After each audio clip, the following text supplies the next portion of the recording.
It is Bronze and Modern Gods. I'm John. That's Richard over there. What's going on? Hey, John, how you doing? I am doing well, thank you. Bonus episode time. You know what that means, right? Yep, that means viewer mail. Viewer mail. We've got Ali from Elite_Comics11 to give us a little Instagram Market Watch report.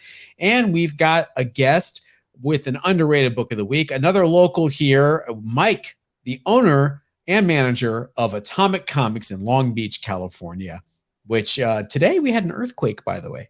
Yeah, I was present when it happened. At least visually present. You know, it's here. It's like a breeze, like, oh, another one of those. Okay, great. You get used to them. It's very strange. So I hope Atomic Comics didn't have anything get knocked off the shelves during our little rumble today. Let's get right to it. Viewer mail. I'm going to go first because I'm greedy like that. You do it. All right. Astro Walker writes, I agree with John on the big keys getting signed. It's horrible. If I was to get a movie star to sign one of my books, I would try to track down a photo variant of that particular star. I am a fan of getting those signed. The Conan #1 with Arnold Schwarzenegger on the cover as Conan is a cool cover. You don't say. Yeah.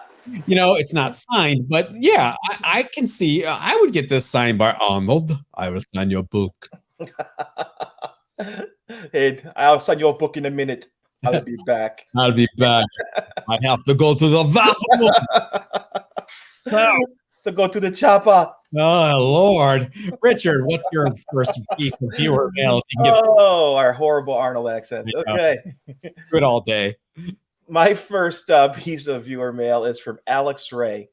Love the show. It got me into collecting. Whoa, awesome. Welcome. Aww. I'm curious, how much reading do you both do nowadays? Is it all buying or selling, or are you still invested in stories? If so, which ones? Old, rereading old runs, or new, modern monthly pulls? That's a good question. I do not read as much as I used to. I do read the books that I recommend here for underrated books. I always make sure I read them. I usually make sure I read them before we put them on. But I do read some ongoing series that are going right now, like Something is Killing the Children. Mm-hmm. That's a great series. I am really interested in reading the Nice House on the Lake series that is just started. So I'll read those. I'm not reading X-Men. I started rereading X-Men when Powers of 10 and House of X came out. Whatever those Powers of X. They were really interesting, but for some reason I dropped off in interest after those series were done. So I do read some old books too. I actually bought the new omnibus for Spider-Gwen, which is pretty good. It's pretty interesting. It's a monstrous book, as are all omnibus. So I'm going to read through that, preparing myself for the Into the Spider-Verse movie when it comes out next year. What about you, John? I don't read a lot of physical books. I can't even. It's not about comic books. It's about books in general and magazines. I have completely migrated 100% over to the iPad. I can't lay in bed and read a physical book anymore. I just can't do it. I'm like, ugh, I have to turn pages. Gross. So I am reading a lot more than I used to when I got back into the hobby a few years ago. I'm just not reading the books for a couple of reasons. I'm comfortable with the iPad and I don't want to ruin the books. You're absolutely right. I do read. If I see an interesting story like Darth Vader, I was interested in read that series with Dr. Aphra. Didn't have it, so I found the electronic version and I read the series that way. So much easier, in my opinion, for us people with older eyes to read it on the iPad, where you can zoom in and you have backlighting and definitely an easier format. Our old roomy eyes. Here's the thing. I am reading a lot more, actually, thanks to Marvel and their Epic collections. I love the Epic collections, especially now that they're available digitally.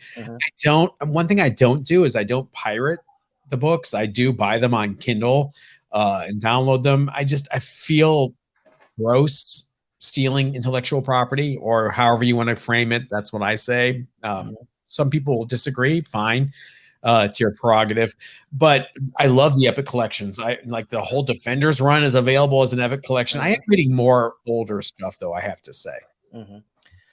Yeah, I do not pirate either. There are a number of sites that you can. Although I will do this, I will buy the book. Like I did not want to read Doctor Aphra, Darth Vader #3. Didn't want to crack my copy, Right. so I went on found the digital version of it and read the digital version. But I had the physical version of it, so I thought that was Yeah. that was okay there. That's fine. All right. My next one is from CGC Sports Illustrated. Wow. I just started pressing and I'm struggling to get all the bends and waves out of my covers. I'm following your instructions and wondered if you can give me a couple of ideas of what to try next that might fix it. Thank you. All right. I can probably narrow this down to one or two things. Either you've got too much humidity. So even if you are following my 8 cups for 4 hours rule, you might live in a more humid area than I do. I'm in Southern California. It's pretty dry here. We don't have a lot of humidity. But if you're up in the Northeast and it's summertime, guess what? Your book's going to get plenty more wet than mine. Even in your room where you have your press, there's probably high humidity. So get a humidity detector. They call that yeah, temperature thermometer or humidity thingamabobby, and see what the humidity is like in your room. If that's the case, you got to let the books dry out, and that involves pressing it more than once. You may have to press it more than once. The other thing, if you're getting waves, that sends up a red flag for me that you're taking it out of the press too early. So are you leaving it in the press and letting it cool down for at least 12 hours, probably 24 if you're in a humid environment? Try those two things and let me know how it goes, CGC Sports Illustrated. My next piece of viewer mail is from Comic Journey. And this is going back to talking about signatures on books. Did Stan Lee even write Amazing Spider-Man 129? No. No, he did not. It was actually Jerry Conway that wrote that book. I get more annoyed when someone signs a comic and has nothing to do with it. It's like I, having Reggie Jackson signing a Derek Jeter card. I'm with you. Yep, just doesn't make any sense to me. I agree. Uh, People get excited about Stan as being the representative of the comic industry, not just Marvel, but in comics in general. So Stan's signature kind of stands out as that universal signature that people want. Uh, if you want it, that's great. That's your prerogative. But me personally, it's really not something that I focus on for a collection. Why are you having Stan Lee sign your Dark Hawk #1? Stop it. It makes you look goofy. I am sorry. I just have to say it. It makes it look like you don't know what you're talking about. Stanley had absolutely nothing to do with Dark Hawk. I hate to tell you. He wasn't even publisher at that time. He was already in Hollywood in semi-retirement. Yeah, So I've got another one though. yeah, okay. I thought this was also appropriate. This is from Help Me Find My Keys. I love that. Love that name. Did you see the ASM 129 that was remarked by Clayton Crane? He turned the Punisher into Punisher with War Machine armor and Spider-Man into Black Suit Spidey. I'm personally appalled. I'm going to take this Picasso painting and I'm going to have Banksy just paint over it. Yeah, yeah. Get if you want to have him do a remark, get a book that he actually did the cover for. Anyway, it's just indicative. Signatures are a personal preference. I think John and I really don't appreciate them in most cases, but if you do, you do you. It's your money, it's your collection. Enjoy. I Trust me, I am fully aware. I am cognizant that we are coming off as grumpy old men here. I know we are. And I'm gonna own it. I got more insurance.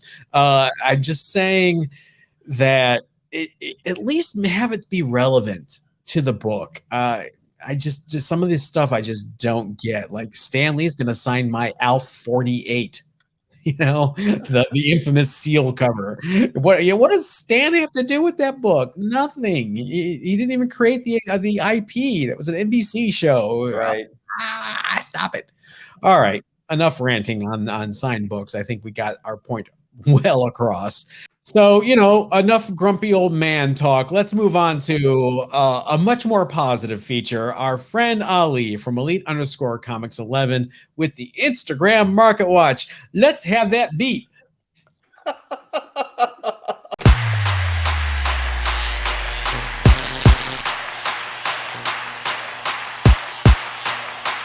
And here he is now, every week joining us, breaking it down, big sales. Ali from Elite_Comics11 on Instagram. How's it going? It's going well, guys. Thanks for having me back again. Appreciate it.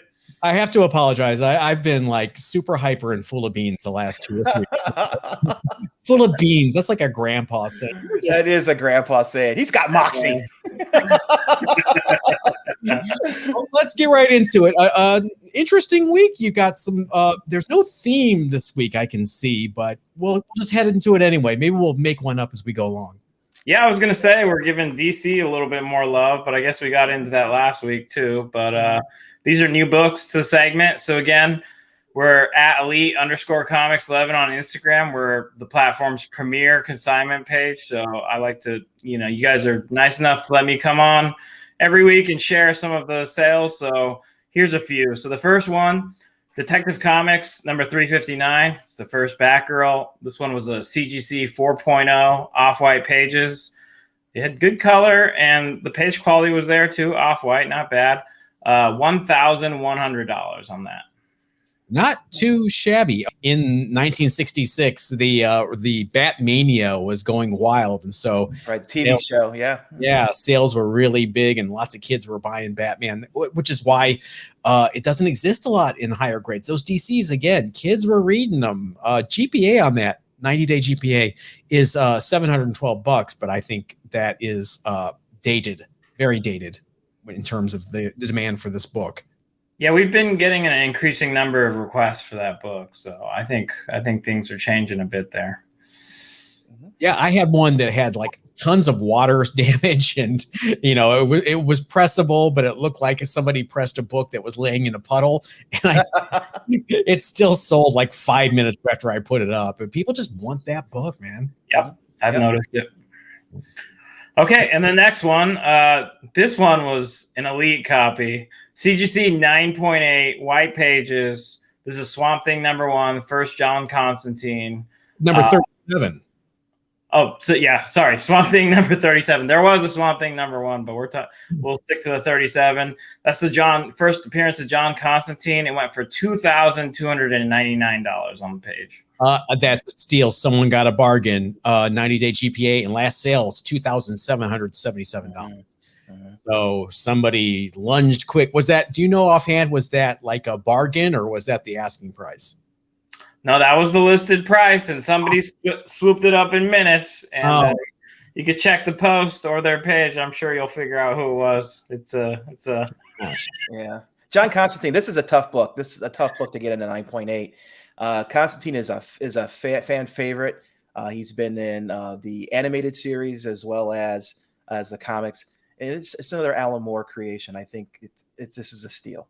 And lots of talk about a Justice League Dark series, perhaps. Yeah. Mm-hmm. And he would definitely be a linchpin in that. So he's kind of like, at this point, used to be Dr. Fate. I would say Constantine is now DC Universe's Doctor Strange, almost, in terms of tying together all the mystical parts of that theatrical universe and televised universe. So big things coming from Mr. Constantine. Yeah. Well, congrats to the buyer and the seller on that one. It was a beautiful copy. All right. Speaking of beautiful, so the last one we're going to share, Fantastic Four number 5. This is the first appearance of Dr. Doom. This checks a lot of the boxes we covered, I think, last episode. So it has white page. It had white pages. It was a CGC 4.0 with white pages, has no chipping. And it had a nice 1962 date stamp on it as well. That sold for $16,350 on the page. Why do you think that was a 4.0? It looks so much nicer. Is there something on the back cover, do you know? Or Yeah, the back cover looked clean as well. There must have, I actually did not see the grading notes yet. There may be some staining on the interior or something along those lines because it looked nice. It looks really nice in the slab. So, well, there's no GPA data for a 4.0 white pager in the last 90 days, but I can tell you a 4.5 just sold last month for $16,800. So this is right in there. Yeah, if you're looking for these kinds of keys, your time is running out. Sales for this book have just gone through the roof. X-Men #1 gone through the roof.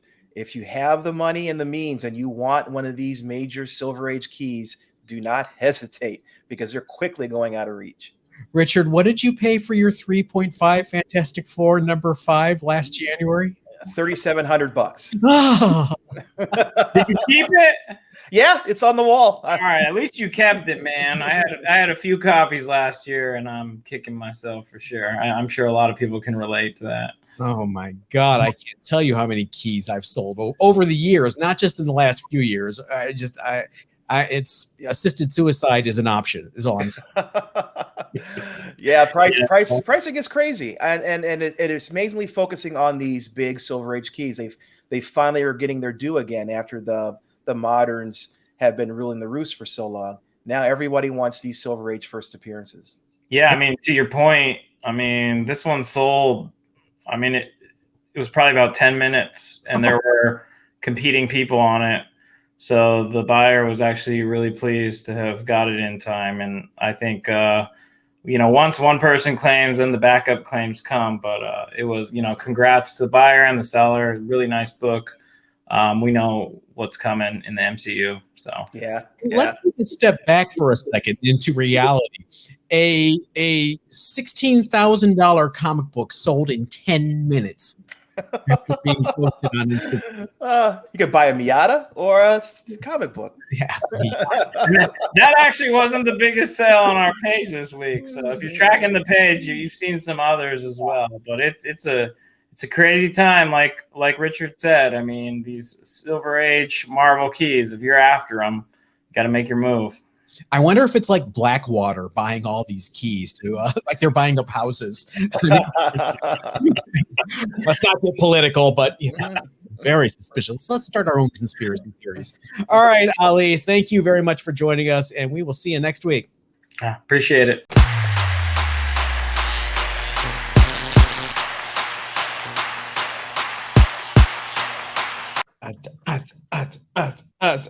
Thank you, Ali.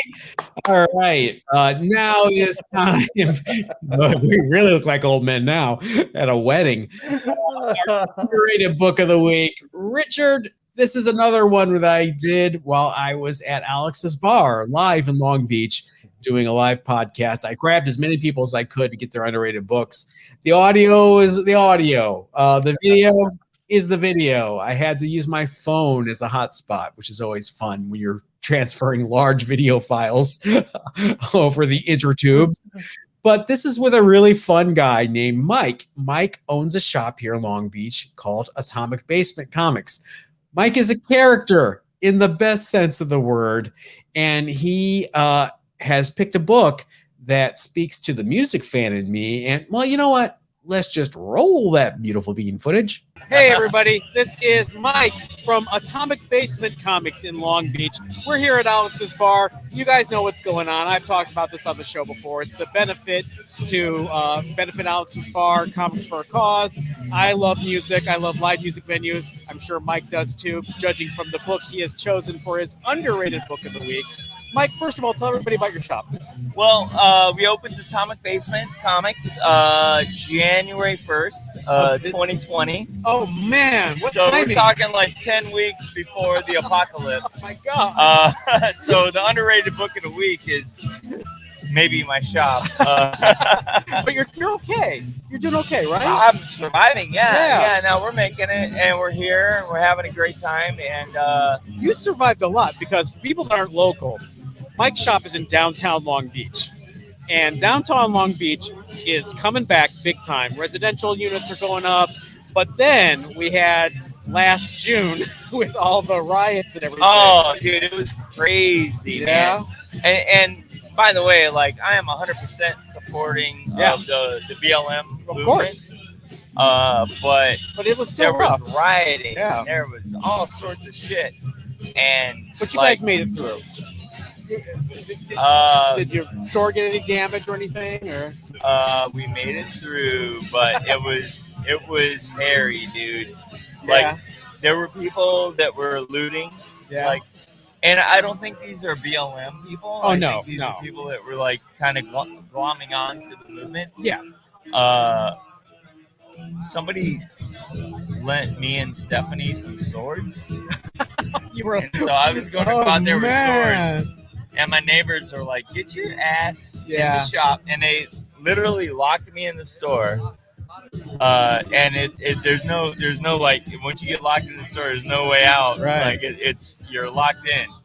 And they handled it. But you removed the opportunity. What Say you what? said. You removed the opportunity for someone to down because you were. I mean, you were I in there. didn't, but they Yeah. did. Right, Yeah, they did. no, I have very good neighbors. Let's Good, just put it that excellent. way. But yeah. but if you haven't been to a shop, you couldn't really. I hate to say it, but you couldn't really count on the police. yeah. You know, you saw. I don't know if you saw the video of Urban Outfitters. Oh yeah, everybody Like, saw it and, nationwide. Like yeah. their hands are tied, man. Yeah, there was nothing they could do really. And so yeah, no, it was a crazy ass thing. But if you have not been to Atomic Basement in Long Beach, check it out. It's a really cool little shop that he's got everything Thank you. that you're probably looking for and more. I found a bunch of stuff the other day. I was there just going through his dollar bin, which is I brought great. some really cool stuff today too. Oh, by excellent! The way. I'll have to go look. Yeah.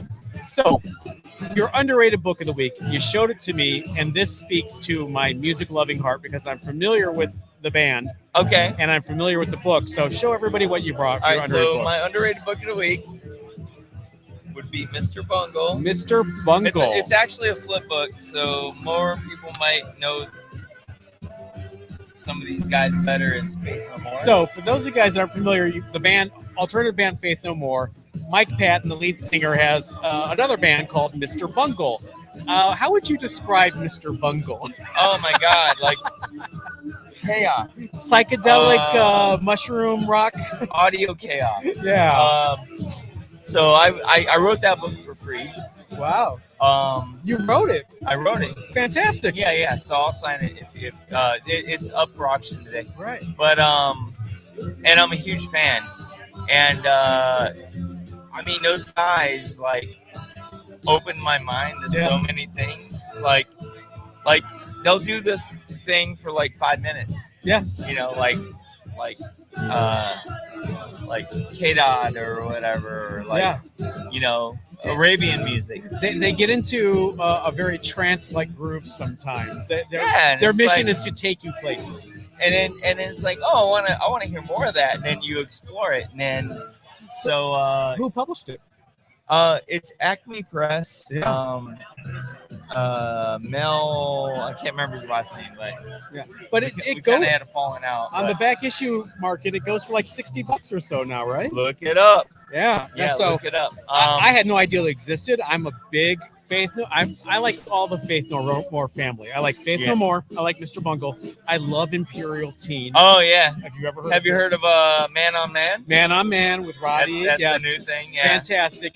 Very shoegazy, like shoegaze, like Catherine Wheel, Chapter Yeah. House kind of stuff, which I did not expect. So again, we're at Alex's. We're talking music and comics. So I mean, that's why I brought this Yeah. particular book, because it's supporting stages, and it's a music venue. And I've seen the Melvins here. I've seen Black Mountain. Yeah. Not Queens of Stone Age. Eagles of Death Metal. Eagles of Death Metal. Yeah. It's a fantastic venue. It's a fantastic pick. It is. It's a fantastic shop. Yeah. So, So Go check that's out. why I decided to contribute this particular, and I'll sign it, and I'll put your favorite, song lyric on there. People are gonna take you up on that. I think. Yeah. Cool. Are you online anywhere, Instagram or anything? I'm Atomic Basement 1 on Instagram. All right. I'm currently banned from Facebook for 8 more days, but I'll be back. This is why I love Mike.